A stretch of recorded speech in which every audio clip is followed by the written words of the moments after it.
Very good evening friends, this is Tapas IAS. Tapas IAS में आपका स्वागत है। सो आज फंडामेंटल राइट्स पढ़ने वाले हैं, स्टार्ट करने वाले हैं। लास्ट क्लास में मैंने आपको राइट्स भी पढ़ा दिया था कि राइट्स कितने टाइप के होते हैं और स्टैच्यूटरी राइट्स क्या होता है, ह्यूमन राइट्स क्या होता है, सिविल राइट्स क्या होता है और कैसे लीगल राइट्स से फंडामेंटल राइट्स जनरेट्स हुआ है, वो मैंने आपको पढ़ा दिया है। तो आप वो पीछे वाले वीडियो ज़रूर देखें। उससे पहली वाली क्लासेस में मैंने आपको इंडिया दैट इज भारत, तो आर्टिकल 1 से आपको स्टार्ट किया था और आर्टिकल 11 तक आपको कंप्लीट करा दिया गया है। तो आप वो पुरानी वाली वीडियो जो है ज़रूर देखें। और इंडिया दैट इज भारत वाला वीडियो आप सबको पसंद आया तो आपको बहुत बहुत बधाई कि आपको अच्छा लगा। तो उस क्रम में ये है कि आप पहले वो देखें जो पार्ट 1 है और पार्ट 2 है, तब जाके पार्ट 3 पे आए। थोड़ा टाइम लगेगा, कोई दिक्कत नहीं है, क्योंकि ये सब्जेक्ट ऐसा है जो आपको एटलीस्ट 15 से 20 क्वेश्चन आपको यूपीएससी प्री में देता है और मेंस में भी इसका अच्छे खासे वेटेज है। सो थोड़ा सा टाइम भी लगे तो आप उसको समझें और दुनिया की जो भाग दौड़ है उससे थोड़ा सा अपने आप को अलग रखें। जब तक आप उसको अलग तरीके से सीखेंगे नहीं कि इंडिया का मतलब भारत भी होता है, हिंदुस्तान क्यों नहीं है, आर्यावर्त क्यों नहीं है, भारतवर्ष क्यों नहीं है, तब तक ये जो इंडिया दैट इज भारत वाला डिबेट है आपको समझ में नहीं आएगा। तो आप एक एक चीज को समझते जाएंगे तब जाके, मैं इसलिए जो उसको है उसको एक एक क्रोनोलॉजी फॉलो कर रहा हूँ कि आपको आर्टिकल बेस पढ़ा रहा हूँ, ताकि जो है आपको आर्टिकल 1 2 3 ऐसा कोई आर्टिकल नहीं है जो मैंने आपको छोड़ा हूँ। सो जो भी नए सब्सक्राइबर हैं, जो भी नए लोग हैं जो देखना चाह रहे हैं ये वीडियो, तो फंडामेंटल राइट्स देखने से पहले आप मेरे पुराने वीडियो देखें, जिसका लिंक है मैं इस डिस्क्रिप्शन में डाल दूंगा। तो आप वो सारे आप जाके देखें पहले प्लेलिस्ट में। कंप्लीट पॉलिटी सीरीज बनी हुई है, प्लेलिस्ट में जाएंगे तो आपको मिल जाएगा। So before wasting the more time, so हम स्टार्ट करते हैं कि what is fundamental right, what is the origin and development of fundamental rights, what is the objective aim of fundamental right, and why India need या required fundamental rights in part 3 of the constitution. So उसको ध्यान में रखते हुए पहले ये समझेंगे, then we start article 12 13 and so and so. So start करते हैं। सो पहले जो जो वर्ड फंडामेंटल राइट्स है उसमें दो चीज है, मैंने आपको लास्ट टाइम भी समझाया था, तो उसको हम इस तरीके से समझते जाएंगे धीरे धीरे। तो फंडामेंटल राइट्स में पहला वर्ड है फंडामेंटल एंड दूसरा मतलब है राइट्स। तो राइट्स का डेफिनेशन तो मैंने आपको समझा दिया कि एक टाइप का इंटाइटलमेंट होता है राइट्स। इंटाइटलमेंट होता है, इंटाइटलमेंट क्या होता है? हक। अगेंस्ट हुम? Against state. अब ये स्टेट का डेफिनेशन जो है वो आर्टिकल 12 के अंदर दे रखा है। तो ये स्टेट का मतलब इस स्टेट में जो भी लिखा रहेगा, चाहे वो लेजिस्लेचर लिखा हो, एग्जीक्यूटिव लिखा हो, लोकल अथॉरिटी लिखा हो या अदर अथॉरिटी लिखा हो, तो ये सारे स्टेट कहलाएंगे। अगर इनमें से कोई भी अगर आपका फंडामेंटल राइट को इन्फ्रिंज करता है तो आप जो है वो आर्टिकल 32 और 226 के अंदर में कोर्ट की जो प्रीमाइस है उसको यूज कर सकते हैं, कोर्ट का जो प्रोविजन है, प्रावधान है, वो यूज कर सकते हैं। तो राइट तो एक टाइप का आपका हक हो गया कि ये मेरा अधिकार है। जैसे सिविल राइट्स, ये लास्ट के लेक्चर में जिन्होंने नहीं देखा प्लीज उसे देखें। तो मैं एक टाइप का ओवरव्यू दे देता हूं कि राइट्स एक टाइप का इंटाइटलमेंट है। लेकिन दूसरा वर्ड है फंडामेंटल। तो हम बोलते हैं ना कि किसी भी चीज का फंडामेंटल क्या है। जैसे आप अपना बॉडी है तो उसमें सेल सिस्टम है, तो उसका अपना फंडामेंटल क्या है, पूरा बॉडी का जो सिस्टम वर्क करती है उसका बेस क्या है। तो हम कहते हैं ना कि सेल से पढ़ना स्टार्ट करो तो समझ में आ जाएगा कि अलग अलग बॉडी जो है वो अलग अलग चीजों में डिवाइड है और हर हर चीज का फंक्शन अलग अलग है। तो सेम चीज है फंडामेंटल राइट के साथ है कि ये फंडामेंटल क्यों है, हमें वो समझना पड़ेगा। उसके लिए हमें ओरिजिन समझना पड़ेगा कि इसका इसेंस क्या है। हम जो फंडामेंटल कह रहे हैं कि ये राइट इतना इंपॉर्टेंट है किसी भी सिटीजन के लिए कि ये आपको हक देता है डिफरेंट डिफरेंट टाइप के। किस टाइप के हक देते हैं? जैसे आर्टिकल 14 में आपको समानता का अधिकार देता है, दैट इज इक्वालिटी। आर्टिकल 15 आपको प्रोहिबिट करता है कि आप रेस, कास्ट, कलर, क्रीड के बेस पे आप डिस्क्रिमिनेट नहीं करेंगे। 16 में आपको अपॉर्चुनिटी देता है कि आपको एम्प्लॉयमेंट जनरेट होगा तो आपको उसमें जॉब का भागीदारी दिया जाए।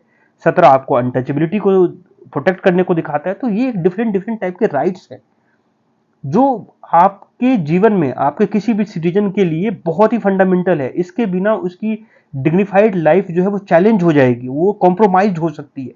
तो हम फंडामेंटल का मतलब समझेंगे, लेकिन एक ओवरव्यू आपको ये समझ में आना चाहिए कि एक टाइप का इसेंस है कि मतलब ये आपको बताता है कि इसके ये नहीं तो कुछ भी नहीं। समझ रहे? तो उसको आप ध्यान रखें। तो ये दो वर्ड से कॉम्प्राइज हुआ है, एक फंडामेंटल और दूसरा राइट्स, इसीलिए इसको फंडामेंटल राइट्स कहा गया है। तो हम इसका जेनेसिस देख लेते हैं पहले। So origin and development of fundamental rights. तो अब जब आप हिस्ट्री ट्रेस करेंगे ना, अगर आपने मॉडर्न हिस्ट्री की क्लासेस पढ़ा है या फिर कॉन्स्टिट्यूशनल डेवलपमेंट पढ़ा होगा कहीं, जो कि डेफिनेटली वो हिस्ट्री के, मॉडर्न हिस्ट्री का भी पार्ट होता है, तो आपने देखा होगा कि जो फंडामेंटल जो राइट्स हुआ करते थे या फिर वो जो भी एक इस टाइप के राइट्स जो कहीं नहीं लिखे होते, तो वो वैदिक समय से हमको अवेलेबल था। ऐसा नहीं था कि उस समय में हम कहेंगे कि जैसे मान लो कि हम चले एंशियंट टाइप में चले गए, एंशियंट टाइम में चले जाओ,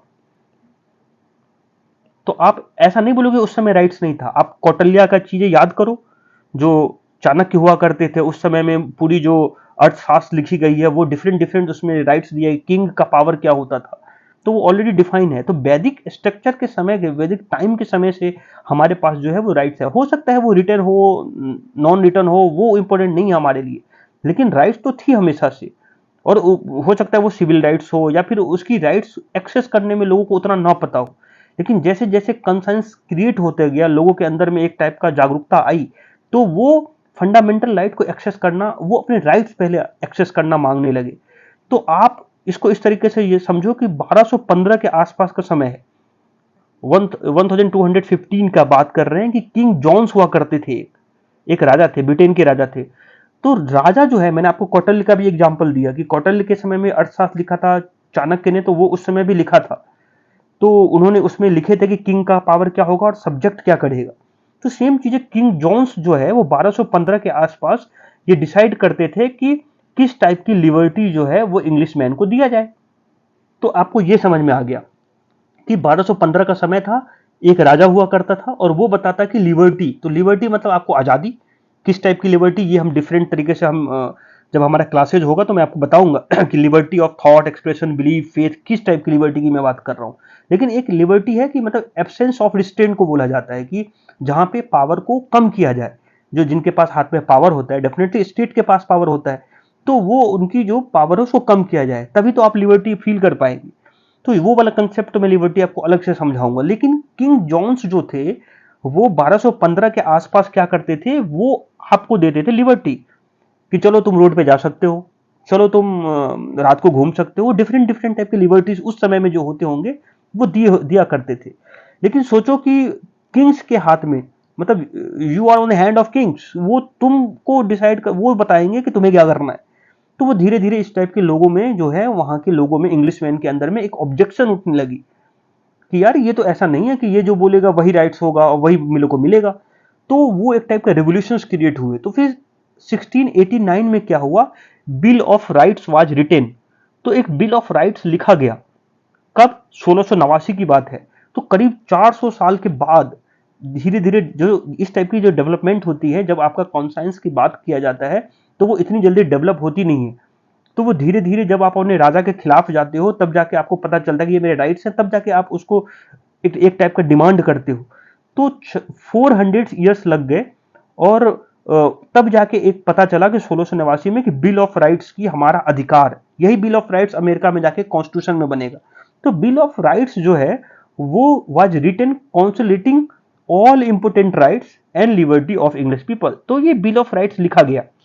तो पहले जो चीज नहीं लिखा था वो अब लिखा गया। तो ये समझो, पहले चल रहा था उनकी मुजवानी की, यस मैं जो कहूंगा वही कानून होगा, लेकिन बाद में एक बिल ऑफ राइट्स जो है रिटर्न लिखा गया। तो दोनों में अंतर समझ में जाना कि पहले तो मौखिक था, अब उनके पास रिटर्न है। नेक्स्ट, फिर 1789 की आसपास की बात है, 100 साल के बाद फ्रांस में क्या था, फ्रांस में जो था वो declaration of rights of man and the citizen declare. तो ये जो था वहां पे भी जो है एक इस टाइप की चीजें जो है, वो rights of man and the citizen, ये एक टाइप का डिक्लेरेशन आया फ्रांस में। तो फ्रांस रेवोल्यूशन पढ़ोगे तुमको मिलेगा कि 1789 में क्यों आया, उससे पहले फ्रांस की स्थिति क्या थी वो देखना। जब वर्ल्ड हिस्ट्री पढ़ोगे तुमको पता चलेगा क्यों, क्योंकि 1789 में फ्रांस भी डेवलप हो रहा था धीरे धीरे। तो वहां के लोग के अंदर में भी इंटेलेक्चुअल चीजों को लेके एक टाइप का एक होड़ मची थी, तो वो अपने डिमांड को एक्सेस करना चाह रहे थे। तो 1789 में फ्रांस ने को डिक्लेयर करना पड़ेगा, declaration of rights of man and the citizen. ये एक टाइप का फंडामेंटल राइट ही समझो उनका। और वो क्या था, एक टाइप का नेचुरल इनएलिनिएबल, एक ऐसा राइट जिसको आप छीन नहीं सकते, and secret right of the man. तो इनको, तो जब भी नेचुरल इनएलिनेबल इस टाइप की वर्ड्स है, इसका मतलब यह है कि ये इतने इंपॉर्टेंट है किसी भी सिटीजन के लिए, किसी भी कंट्री के सिटीजन के लिए, कि उनके बिना उनकी डिग्निफाइड लाइफ जो है वो कॉम्प्रोमाइज होती है। अगेन अगेन रिपीट रिपीट कर रहा हूं वही लाइन, कि तुमको उतना ही लिखना है, इसमें ज्यादा तुमको बहुत ज्यादा ज्ञानी बनना नहीं है। तो पहले ये समझो कि आपको एक टाइप का जो चीज पहले आपके वैदिक एरा में था, जो अनरिटन था, उसको रिटन किया गया। और उसके बाद जो है धीरे धीरे जैसे जैसे इंटेलेक्चुअल आपकी ज्ञान बढ़ती गई, तो आप धीरे धीरे एक्सेस करने लगे। तो अब ब्रिटेन से लेके फ्रांस तक वो चीज पहुंच चुकी है। समझ में आ गया? नेक्स्ट, ये सब तो एक टाइप का रिटर्न लिख रहे थे, कोई डिक्लेरेशन दे रहा था। अमेरिकन अमेरिकन जो थे वो एक स्टेप और ऊपर ले गए। American were the first country to give bill of right as a constitutional status. तो ये पहली कंट्री ऐसी हुई, बिल ऑफ राइट तो आया था ब्रिटेन में भी, लेकिन बिल ऑफ राइट्स को कॉन्स्टिट्यूशनल स्टेटस में लिख दिया गया, कॉन्स्टिट्यूशन के अंदर में लिख दिया गया। ये अमेरिकन है जो बिल ऑफ राइट्स को लिख दिए। अब यही चीज ऐसी है, यही बिल ऑफ राइट्स जो है इंडिया में आके फंडामेंटल राइट बनता है, क्योंकि America was the first country, where the first country which well accepted the bill of right as a constitutional status, given the constitutional status. So हम यही bill of rights जो है वो अमेरिका से हमने लिया है, और हम इसको फंडामेंटल राइट्स कहते हैं। तो बिल, लेकिन ये याद रखना कि अमेरिका अमेरिका जब अपना फंडामेंट ये बना रहा था कॉन्स्टिट्यूशन, तो अमेरिका ने बिल ऑफ राइट्स को जगह भी नहीं दी थी। अंडरस्टैंड? सो ये अमेरिका का जो बिल ऑफ राइट्स है, ये अमेंडमेंट के थ्रू आया है। सोचो, सोच के देखो कि जब अमेरिका ने अपना पूरा कॉन्स्टिट्यूशन बनाया होगा, तो बिल ऑफ राइट्स जैसे चैप्टर ही गायब है। ठीक है, बाद में वहां पे एक टाइप का कुछ टाइप का रिवोल्यूशन, कुछ टाइप के एक टाइप का क्योस क्रिएट हुआ होगा। वहां के इंटेलेक्चुअल्स ने, वहां के जो भी वाइज मैन है, प्रूडेंस जो है, जो इनके पढ़े लिखे लोग हैं, वो ये कह रहे हैं कि भाई नहीं, ये क्या कर दिया तुमने। तो उन्होंने अमेंड करके, याद नहीं है मुझे, आई थिंक 14th अमेंडमेंट है, तो उसको देखना कि उसमें अमेंडमेंट के अंदर में उन्होंने जो है वो अमेरिका ने बिल ऑफ राइट्स को जगह दी। So this is all about origin and development of fundamental right. तो कोई तुमसे पूछेगा कि फंडामेंटल राइट की उत्पत्ति, ओरिजिन, और कैसे कैसे वो धीरे धीरे डेवलप्ड हुआ, तो तुमको इस तरीके का आंसर देना है कि ऐसा नहीं था कि इट इज नॉट कि fundamental right is not mention in the ancient time, तो तुम वहां से लिखना स्टार्ट करना। It was even presence in medieval period at the time of king Johns, तुमको वो लिखना है। फिर उसके बाद तुमको फ्रांस, अमेरिका, यहाँ पे आना है। देन अपन स्टार्ट करेंगे कि इंडिया के पास भी फंडामेंटल राइट है। तो पहले ये चीज समझ में आ गया। तो आई होप दैट कि सबको क्लियर, क्रिस्टल क्लियर होगा कि ओरिजिन और डेवलपमेंट ऑफ फंडामेंटल राइट क्या है। नेक्स्ट, अब देखेंगे कि फंडामेंटल राइट तो तुम्हारा ये ओरिजिन हो चुका है, तो इस फंडामेंटल राइट के ऑब्जेक्टिव और उसका, या फिर उसका एम क्या है, आखिर तुम पाना क्या चाहते हो इससे। What is the aim of fundamental right, what is objective of fundamental rights. So कुछ ना कुछ इस टाइप के ऑब्जेक्टिव्स होंगे ना, जिसकी वजह से तुमको ये रखा गया है, और इसकी इंपोर्टेंस इतनी ज्यादा दी गई है, अदर जैसे कॉन्स्टिट्यूशनल राइट से या अदर राइट से इतनी इंपॉर्टेंट है। सो क्या है, तो हम उसको देखने की कोशिश करते हैं। सो the inclusion of chapter of fundamental right in the constitution of India is in accordance with the trend of modern democratic thoughts। तो तुम्हारी पुरानी जो थॉट्स थी, उससे अलग एक तुम्हारी मॉडर्न डेमोक्रेटिक थॉट्स है। एक एक वर्ड का मतलब है। जब मैं बोलूं डेमोक्रेटिक थॉट्स, दैट मीन्स कि जो पीपल ऑफ पर्टिकुलर कंट्री है, वो थॉट्स, वो अपने विचार रखेंगे। डेमोक्रेसी मतलब बाय द पीपल, वो जो पीपल जो लिखते हैं उसको वही वाला समझो, कि हम डिसाइड करेंगे कि हमारा रिप्रेजेंटेशन जो है, हमारा रिप्रेजेंटेटिव जो है, वो किस टाइप के कानून बनाएगा। दो it will be the representative of hours, लेकिन हम ही उनको चूज करते हैं, इनडायरेक्ट वे में और डायरेक्ट वे में। तो डेमोक्रेसी होनी बहुत जरूरी है। तो मॉडर्न डेमोक्रेटिक थॉट्स चाहिए, इसीलिए फंडामेंटल राइट चाहिए। The idea being to preserve that which is indispensable condition for a free society. एक एक फ्री सोसाइटी के लिए एक ऐसा राइट जो इंडिस्पेंसेबल है, जिसको भेदा ना जा सके, तो वो हमारे लिए जरूरी है। ये हमारा आइडिया है। The aim of having a declaration of fundamental right is that certain element rights, कुछ ऐसे राइट जैसे कि right to life, right to liberty, freedom of speech and freedom of faith, so on should be regarded as inviolable under all conditions, that the shifting majority in legislation of country should not have been free hand in interfering with these fundamental rights। क्या समझे? समझाता हूं। Suppose करो आज मोदी जी का राज है, Modi government है, majority की गवर्नमेंट है। अगर ये चाहें, साहब जी चाहें तो जब चाहें तब जो है वो फंडामेंटल राइट, अगर तुम्हारा अगर वो इतना सिक्योर नहीं होता तो उसको चेंज कर देता। क्यों? क्योंकि राइटर लिख ही रहे हैं कि shifting majority in legislature of the country, कि अगर मेजोरिटी शिफ्ट होगी, मान लो मोदी जी से मान लो कांग्रेस के पास चली गई, तो कुछ राइट्स इतने अहम होने चाहिए, इतने सटीक होने चाहिए, इतने इनवाइबल होने चाहिए कि वो किसी भी कंडीशन में, under any condition, any all condition, इस राइट्स को डैमेज नहीं किया जा सके। दैट मीन्स इसके ये जो राइट्स है फंडामेंटल राइट, इसको मेजोरिटी से, पावर से दूर दूर तक कोई रिश्ता ही नहीं होना चाहिए, उसकी रिश्ता ही खत्म कर दो, सेपरेट कर दो।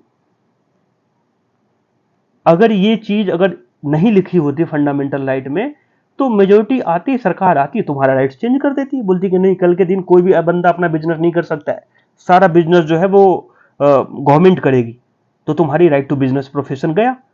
सो फंडामेंटल राइट का एम ही यही है। The aim of having a declaration of fundamental right is that certain elementary rights, कुछ राइट्स को इतना इंपॉर्टेंट बना दो, इतना इनवॉयबल बना दो कि गवर्नमेंट चाह के भी, मेजोरिटी में आने के बाद भी उसको छेड़ ना सके। सो ये एम है फंडामेंटल राइट का। और वो राइट्स क्यों इतना इंपॉर्टेंट है? क्योंकि वो इसलिए, क्योंकि एक क्रिएटिव इंसान को लिए, एक प्रोडक्टिव इंसान के लिए, एक डिग्निफाइड लाइफ के लिए उतना राइट्स मिनिमम होना जरूरी है किसी भी ह्यूमन कंडीशंस के लिए। इसीलिए उसको फंडामेंटल राइट कहा जाता है कि एक इतना मिनिमम राइट तो दो कि मैं राइट, कि मैं अपने पसंद से शादी कर सकूं, अपने पसंद से जी सकूं, अपने पसंद से टहल सकूं, अपने पसंद से किसी के साथ भेदभाव ना करूं। तो ये चीजें एक टाइप की एक फंडामेंटल राइट के डिफरेंट डिफरेंट आर्टिकल्स में लिख दिए गए कि ये राइट में तुम छेड़खानी नहीं करोगे। चलो ठीक है, तुमने छेड़खानी कर भी ली, let the government will infringe the fundamental right of yours, then in that scenario the judiciary will open। so article 32 और 226 खुल जाती है कि आपको even you are going to infringe, अगर तुम्हारे राइट्स को इन्फ्रिंज कर लिया गया तो इन दैट सिनेरियो में तुम करोगे क्या? तो तुम 26 में, 226 में या 32 में चले जाओ, और कोर्ट उसको पूछेगी कि क्या नौबत आ गई थी कि तुम्हें इसका राइट्स वायलेट कर दिया, क्या वो रीजनेबल रिस्ट्रिक्शंस के अंदर में लिखे थे, या फिर वो रीजनेबल रिस्ट्रिक्शन भी चैलेंज हो जाएगा जुडिशियल रिव्यू के अंदर में। तो ये तुम ये समझ गया होगा कि तुम्हारा जो है ऑब्जेक्टिव और एम ऑफ जो फंडामेंटल राइट है वो क्यों इंपॉर्टेंट है। देखो, आर्टिकल 12 से लेकर 35 पढ़ाना बहुत आसान काम है, ये तुमको समझ लेना कि अगर कोई भी, अगर तुमको आर्टिकल 12 रटवा रहा है ना, कि 12 में मैं रटवा दूंगा भाई, मेरे को 5 मिनट लगेंगे, कि 12 में स्टेट है, 13 में ये है, 14 में समानता है, 15 में ये, सब एक बार बोलूंगा खत्म हो जाएगा तुम्हारा फंडामेंटल राइट। लेकिन till then you didn't understand what is the object, what is the aim of fundamental right, you are not going to ask the question to the state, कि तुम पहले समझो तो कि तुम्हारा ऑब्जेक्ट, फंडामेंटल राइट बनाने का ऑब्जेक्ट क्या था, तभी तो तुम जाके स्टेट से कल के दिन तेरा कोई ऐसा फंडामेंटल राइट तेरा वायलेट होता है, इन्फ्रिंज होता है, तो तभी तो तुम स्टेट से लड़ोगे। Till then you didn't understand that कि कॉन्स्टिट्यूशन असेंबली में एक एम क्या था फंडामेंटल राइट का, तुम केवल जाके वहां बहस करोगे। So that is not a good strategy. So पहले ऑब्जेक्ट और एम, तो हम इसीलिए इस पर ज्यादा फोकस कर रहे हैं कि लिमिटेशन, एक टाइप का फंडामेंटल राइट जो है एक टाइप का लिमिट कर दिया। फंडामेंटल राइट जो है एक टाइप का लिमिटेशन प्रोवाइड करता है। ये नोट्स मिल जाएंगे, घबराने की बात नहीं है। फंडामेंटल राइट्स जो है वो लिमिटेशन ऑन गवर्नमेंट है, तो गवर्नमेंट के हाथ पैर काट दिए हैं भाई। ये फंडामेंटल राइट जो है ना, गवर्नमेंट के ऊपर एक टाइप का लिमिटेशन है, बोझ है, कि साला उनको नहीं परफॉर्म करेंगे ना तो फिर वो फंडामेंटल राइट के अगेंस्ट में जो है सामने वाला बंदा 32 और 226 एक्सेस करेगा। तो आप ये समझो कि इनसे सरकार जो है वो उनकी पावर सिकुड़ी हुई है। तो फंडामेंटल राइट इसीलिए इंपॉर्टेंट है। अगर सरकार, अगर स्टेट इज, मैं हमेशा कहता हूं कि state is the most powerful things, वो इतनी पावरफुल होती है कि अगर वो चाहे तो कुछ भी कर सकती है, तो इसीलिए उनके पावर को रिस्ट्रिक्ट किया जाए। That is the reason fundamental right जो है पार्ट 3 ऑफ द कॉन्स्टिट्यूशन में लिखा गया है, उसको इंश्राइन किया गया है। सो नेक्स्ट देखते हैं। अब मैं ये समझ गया कि ऑब्जेक्ट ये है, तो इससे होगा क्या, नीड क्या है। अगर हमारा एम ये है कि और ऑब्जेक्ट हमारा ये है कि कोई ऐसे राइट्स जिसको वायलेट नहीं किया जा सकता है, तो उसका नीड क्या है, फंडामेंटल राइट्स की नीड समझना है। तो अगर हम ये समझ जाएंगे तो फंडामेंटल राइट का बेसिक समझ जाएंगे, और उसके बाद हम आर्टिकल के ऊपर आएंगे कि हर आर्टिकल को डिस्कस करेंगे कि इस आर्टिकल से हम समझते क्या है। So next, fundamental rights way deemed essential to protect the rights and liberty of people against the encroachment of power delegated by them to their government. So हमने ही सरकार चुनी, आप ही लोग चुनते हो, लोकसभा के इलेक्शन कराते हो, सरकार बना देते हो, अगली बार गिरा देते हो। तो हमने एक सरकार चुनी और हमने अपने पावर को डेलीगेट किया है किसी पर्सन को, रिप्रेजेंटेटिव ऑफ आवर्स, एमपी और एमएलए को, ठीक है, वो गवर्नमेंट का पार्ट हुई है। और अगर वो कल के दिन चाहे कि नहीं वो मेरा राइट्स छीने, तो ऐसा नहीं होगा, तो उनका काम है कि प्रोटेक्ट करना। So fundamental right we deemed essential to protect the right and liberty of the people. ये हमारे राइट्स को प्रोटेक्ट करेंगे, ये हमारे राइट्स को खाएंगे नहीं, प्रोटेक्ट करेंगे against the encroachment of the power. So encroachment of power मतलब स्टेट होता है, delegated by them to their government. तो ये एक नॉर्मल कंसेप्ट था जो आपको समझ में आ गया होगा। There are limitation upon all the power of government. जब मैं ये कहता हूं कि there are limitation upon all the power of government, तो जब मैं ऑल द पावर बोलूं तो उसका मतलब गवर्नमेंट मतलब executive, that is Modi ji या योगी जी। एग्जीक्यूटिव मतलब ये होता है, लेजिस्लेटिव मतलब होता है पार्लियामेंट। तो ऐसा नहीं है कि मोदी जी कुछ नया ऑर्डर पास करके आपका फंडामेंटल राइट इन्फ्रिंज कर ले, ठीक है। सो ये फंडामेंटल राइट जो है ना, वो मोदी जी नहीं, दैट मीन एग्जीक्यूटिव नहीं, बल्कि लेजिस्लेटिव भी नहीं छीन सकता आपसे। पार्लियामेंट भी इस टाइप का अगर ऐसा कानून बना दे कि फंडामेंटल राइट आपका छीना जाए, तो पार्लियामेंट जरूर बना सकती है, लेकिन पार्लियामेंट को अमेंड करना पड़ेगा आर्टिकल 368 के अंदर में जाके 368, वो जो इतना आसान नहीं है, क्योंकि वहां भी अपोजिशन बैठेगी। सो हम देखेंगे कि कौन सी कंडीशन में पार्लियामेंट जो है हमारी राइट्स छीन सकती हैं। लेकिन इन जनरल गवर्नमेंट जो है, जितने भी लिमिटेशंस हैं, there are limitation upon the power of government, that is executive, legislative as well as, executive को तो डिस्कस कर दिया, there are essential for the preservation of public and private rights. तो यहां पब्लिक और प्राइवेट राइट्स जो भी हैं उसको सिक्योर किया जाएगा। पब्लिक राइट्स मतलब आप रोड एक्सेस करना चाहते हैं, वो जो भी है, और प्राइवेट राइट मान लो कि एक टाइप का प्रॉपर्टी आजकल जो है वो उस टाइप का हो गया है। सो प्राइवेट राइट के अंदर में वो आता है। सो इनका काम ये है, एक टाइप का क्या है, लिमिटेशन है। ये मैंने भी डिस्कस कर दिया आपको। Second point, third, these rights are regarded as fundamental right because they are essential for attainment by the individuals or his full intellectual, moral and spiritual status। ये राइट्स इसलिए इंपॉर्टेंट है कि किसी भी इंडिविजुअल के लाइफ में ये उसकी इंटेलेक्चुअल नॉलेज को बढ़ाता है, उसकी मोरल वैल्यू को बढ़ाता है और उसके स्पिरिचुअल स्टेटस को बढ़ाता है। आप आर्टिकल 25 से लेकर 29-30 तक पढ़ेंगे तो वो आपको freedom of propagation of religion है, आपके धर्म को, आपके माइनॉरिटी होने के उसको बढ़ाता है, वो आपको एक टाइप का प्रोटेक्शन देता है। ऐसी मोरल चीजों को लेके है, ऐसी इंटेलेक्चुअल चीजों को लेके है। जैसे आर्टिकल 21 में पढ़ेंगे तो लंबा चौड़ा एक लिस्ट लिखा हुआ है कि उसमें क्या सब जो है वो आप कर सकते हैं। Till then a person is not a creative, वो क्रिएटिव अपनी उसको क्रिएटिव आइडिया को सोचने का अगर आप अधिकार नहीं दोगे, तो आप नेशनल बिल्डिंग जो बोलते हो, नेशन बिल्डिंग की जो बात करते हो, वो आप नहीं कर सकते हो। इसीलिए फंडामेंटल राइट बहुत जरूरी है किसी भी इंसान के, इंडिविजुअल इंसान के लिए, उसके इंटेलेक्चुअल, मोरल और स्पिरिचुअल स्टेटस को बढ़ाने के लिए।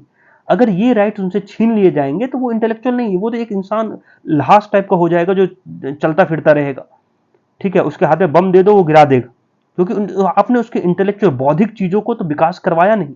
बौद्धिक मतलब क्या होगा, उसका मतलब कुछ एजुकेशन होने चाहिए, कुछ इस टाइप की चीजें। तो राइट टू एजुकेशन इसीलिए उसमें रोल में आया कि आप चाहे पढ़े लिखे लोग रखने चाहते हो कि मूर्ख रखना चाहते हो, तभी तो हमने उसको चेंज करके पहले डीपीएसपी से फिर फंडामेंटल राइट में लेके आया कि नहीं, हमारे बच्चे पढ़े लिखे होने चाहिए, इंटेलेक्चुअल्स होने चाहिए। तो इसीलिए हम उसको फंडामेंटल राइट में लेके आए। तो ये एक तीसरा पॉइंट है जो आपके लिए बहुत इंपॉर्टेंट है। फिर एक आप सब ने सुना होगा मेनका गांधी का केस था, ठीक है। ये Menaka Gandhi versus Union of India में जो जज साहब भगवती साहब थे, जस्टिस भगवती साहब थे, वो फंडामेंटल राइट के बारे में 2 लाइन कहते हैं, वो सुनिएगा।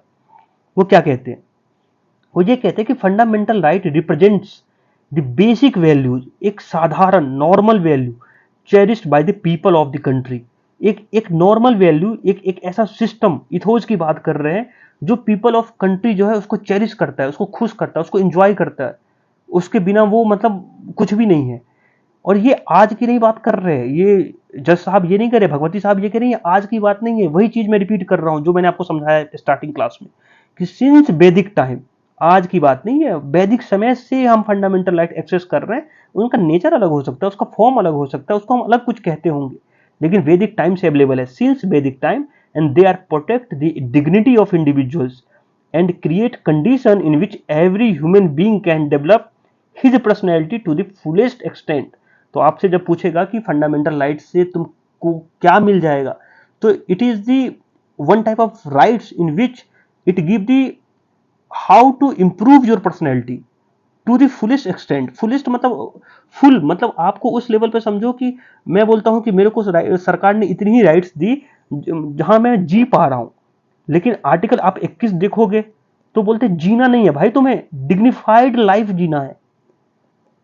अब वर्ड तो बहुत बड़े हैं भाई, हम बोलते हैं कि हम जीना चाहते हैं, बोलते हैं नहीं जियो मत। केवल जानवरों के लिए जानवरों की तरह जीना एक जीना नहीं है, ये एक स्टेटमेंट है जज साहब का, ठीक है। ये एक केस में कहा गया है कि only living like a animals is not a living, ठीक है। तो उसको आप उस तरीके का लाइफ नहीं जी सकते हो, आपको डिग्निफाइड लाइफ जीना है, तभी तो आप अलग हो। तो सेम चीजें जस्टिस भगवती साहब भी कहते हैं अदर वे में, ये कह रहे हैं कि आपकी पर्सनैलिटी को फुलेस्ट लेवल पे पहुंचाने के लिए, एक लेवल ऊपर ले जाने के लिए आपको ये राइट जो है, फंडामेंटल राइट जो है, एक इंडिविजुअल्स के लाइफ में बहुत इंपॉर्टेंट मायने रखता है एक टाइप का। So Maneka Gandhi versus Union of India में ये वाला केस में आप जरूर डालना कि यहाँ पे केवल एक नॉर्मल इंडिविजुअल पर्सन की उसकी डिग्निटी की बात नहीं है, नॉर्मल डिग्निटी की बात नहीं है, आपको एक हाई लेवल पे जहां पे आप इफेक्टिव हो और देश में नेशन बिल्डिंग में काम आ सके। नेक्स्ट पॉइंट क्या है, the object behind the inclusion of chapter of fundamental right in Indian constitution. ये ऑब्जेक्ट क्या है फंडामेंटल राइट को इंडियन कॉन्स्टिट्यूशन में लाने का, उसके ऊपर बात कर रहे हैं। Is to establish a government of law not of man. In short object is to establish rule of law.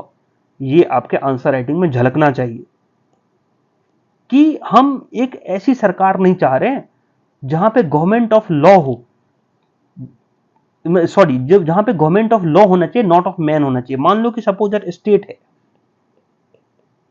और स्टेट में तो एग्जांपल में राइट नो अभी जो है वो मोदी जी हैं, इसीलिए लिख रहा हूं, तो इसको बुरा मत मान जाना, बहुत सारे लोग ने तो कमेंट करने लगेंगे।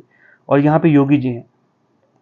सो मान लो कि मोदी जी जो है वो लॉ को फॉलो नहीं कर रहे, और वो क्या करेंगे, वो बोलेंगे कि नहीं मैं लॉ को नहीं मानता, जो मैं बोलूंगा वही वाला किंग्स वाले एटीट्यूड पे वापस चले जाए, तो वो नहीं होगा। So object behind the inclusion of chapter of fundamental right, जो चैप्टर 3 जो है फंडामेंटल राइट जो है, जो कॉन्स्टिट्यूशन में लिखा गया, उसका मेन काम ही एक यही है कि it is establish a government of law. Government कानून से चलने वाला गवर्नमेंट, नहीं कि कोई एक इंसान के इशारे पे चलने वाला, not of man. That means in other way we can say that कि रूल ऑफ लॉ को हमें एस्टैब्लिश करना है। और रूल ऑफ लॉ का जब भी ये वर्ड आए तो याद रखना कि डाइसी ने दिया था ये, और इसको मैं समझाऊंगा अच्छे से। 3 चीजें होती है इसके अंदर में। तो रूल ऑफ लॉ का मतलब होता है कि कानून से चलने वाला, कानून पे आधारित जो है, जैसे कॉन्स्टिट्यूशन में जो लिखा है उसके बेस पे, ना कि एक पर्टिकुलर पर्सन के बेस पे। फिर कोई बंदा अगर आपसे पूछे कि भाई फंडामेंटल राइट जो है, स्टेट अगर आपको बोले, अगर कभी भी ऐसा बोले, स्टेट का जब भी मतलब है, मैं आर्टिकल 12 नेक्स्ट क्लास में जब मैं आर्टिकल 12 पढ़ाऊंगा तब मैं आपको बताऊंगा कि what is the meaning of state. फिलहाल के लिए स्टेट का मतलब आप ये याद रखिए कि स्टेट में कोई एग्जीक्यूटिव बॉडी भी हो सकती है, लेजिस्लेटिव बॉडी भी हो सकती है, म्युनिसिपल पार्टी भी हो सकती है, पंचायती राज सिस्टम भी हो सकती है, या अदर कोई भी यूनिवर्सिटी हो, जज साहब हो, जुडिशरी हो, वो सब स्टेट का पार्ट होते हैं। स्टेट के टेस्ट होते हैं कि कौन से जो ऑर्गेनाइजेशन है वो स्टेट होगा कि नहीं होगा, वो मैं आपको नेक्स्ट क्लास में बताऊंगा। लेकिन आपको फिलहाल समझ में आ गया। लेकिन अगर कोई पर्सन, कोई स्टेट, कोई म्युनिसिपालिटी, कोई ऐसा चीजें जो आपको कहे कि तुम्हारा फंडामेंटल कोई फंडामेंटल राइट थोड़े है, ये तो मैंने तुम्हें गिफ्ट दिया है, ठीक है, हमने तुम्हें गिफ्ट दिया आर्टिकल 12 से 35 फंडामेंटल राइट जो है वो पार्ट 3 में, ठीक है, और हमारा मन करेगा, जब मन करेगा मैं छीन लूंगा। तो ऐसे कंडीशन में आप क्या करोगे, शांत हो जाओगे? नहीं, ऐसे कंडीशन में आप उनको M Nagraj versus Union of India पढ़ाना, बोलना कि M Nagraj versus Union of India पढ़ के आओ, उसमें क्या बोला गया था। उन्होंने इसमें अपने जजमेंट में कहा था कि fundamental rights are not gift from the state to the citizen. ये एक इसेंस है, ये एक जरूरत है, it is the need of the time कि फंडामेंटल हम लोगों के ऊपर 200 साल से ज़्यादा गुलामी की हमने, हमारे ऊपर जो है वो हमें गुलाम बनाया गया, और हमारे जितनी भी इंटेलेक्चुअल जो एक राइट्स थे, जो हम सोचने की शक्ति थी हमारे, उसको सप्रेस कर दिया गया। दैट इज द रीजन ये हमारे लिए बहुत इंपॉर्टेंट है कि हम अपने वापस उस दौर से वापस आएं और यहाँ पे अपनी लेवल को बढ़ाएं। तो अगर वही चीज जैसे ब्रिटिशर्स की तरह अगर तुम हमको कहोगे कि मैं स्टेट हूं और मैंने तुम्हें ये गिफ्ट दिया है, तो ये वाला बर्दाश्त नहीं करूंगा। तो fundamental right are not the gift from the state to the citizen, it is the need of, it is the requirement of the every citizen for the welfare of the Indian nation building. उसको अगर आपको nation building बनाना है, एक अच्छा level पे बनाना है, कि एक अच्छा कि हमारी यहाँ की डेमोक्रेसी, हमारे यहाँ की रिप्रेजेंटेशन ऑफ पीपल जो भी है, या फिर हमारे यहाँ का राइट टू लाइफ है, या हमारे यहाँ का कोई भी हो, कि हमारे यहाँ की एजुकेशन, तो आपको ये सब राइट्स एक नॉर्मल सिटीजन्स को देने पड़ेंगे। तो this is all about today class. So हम आज के क्लास में समराइज कर रहा हूँ कि आज के क्लास में हमने फंडामेंटल राइट्स समझा। राइट्स और फंडामेंटल दोनों अलग वर्ड्स हैं। फिर हमने ओरिजिन समझा, कैसे किंग से लेके और कैसे ब्रिटेन से होते हुए, फ्रांस से होते हुए यूएसए की ओर आया। फिर उसके बाद हमने ऑब्जेक्टिव समझा कि कैसे हमें मॉडर्न डेमोक्रेटिक थॉट्स चाहिए था, तो इसीलिए हमने एक ऑब्जेक्टिव एम समझा कि कैसे स्टेट के पावर को काटना था। अदरवाइज स्टेट जो अगर अनलिमिटेड पावर दे दोगे तो वो कुछ भी कर सकती है, तो उसको फंडामेंटल राइट्स के अंदर में रखा गया। फिर हमने नेक्स्ट ये समझा कि नीड ऑफ फंडामेंटल राइट है, और different different Menaka Gandhi versus Union of India का केस समझा। और नेक्स्ट में हमने ये समझा कि कैसे गवर्नमेंट ऑफ लॉ होना चाहिए, ना कि not of man, that is called rule of law.